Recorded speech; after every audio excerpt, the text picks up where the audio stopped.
দেখো, এর আগে আমার এক্সামের দুটো ভিডিও তোমাদের সাথে শেয়ার করেছিলাম। তোমরা সবাই অনেক অনেক ভালোবাসা দিয়েছো, থ্যাংক ইউ সবাইকে।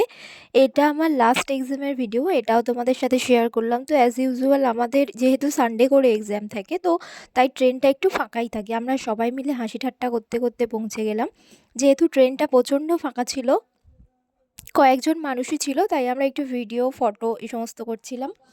তো তারপর এই যে টুই টুই করে র্যাম শো করতে করতে পৌঁছে গেলাম।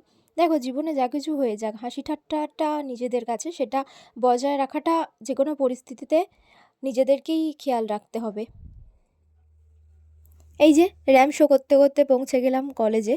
তো সেদিন এত ভিড় ছিল, কেন জানি না এত ভিড় ছিল।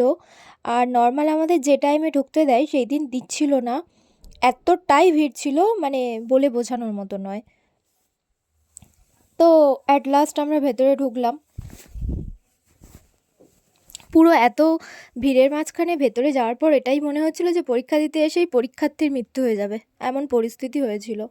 যাই হোক, এক্সাম দেওয়ার পর আমরা সবাই এলাম। যেহেতু ওই দিন একটু লাস্ট এক্সাম ছিল, একটু খাওয়া দাওয়া একটু ঘোরাঘুরি তো হবেই। আর সরস্বতী পুজোর সামনেই তো এই বাচ্চাদের শাড়িগুলো আর প্রতিমাগুলো এত সুন্দর লাগছিল, সেই ছোটোবেলার সরস্বতী পুজোর দিনগুলো মনে পড়ছিল। দেখো, এখন আমরা যতই ভালো সাজি, সেই শাড়ি পরে সাজাটা আজ কোনো কিছুর মধ্যেই সেই ইমোশনটা আর কাজ করে না। তো তারপর আমরা খাওয়া দাওয়া করলাম, আমি ট্রেনে উঠে গেলাম।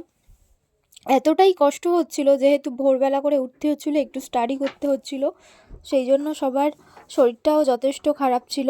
আমার দাদাভাই আমাকে আনতে গিয়েছিল। আমি বাড়ি যাই, তোমরা চ্যানেলটাকে সাবস্ক্রাইব করো। Thanks for watching.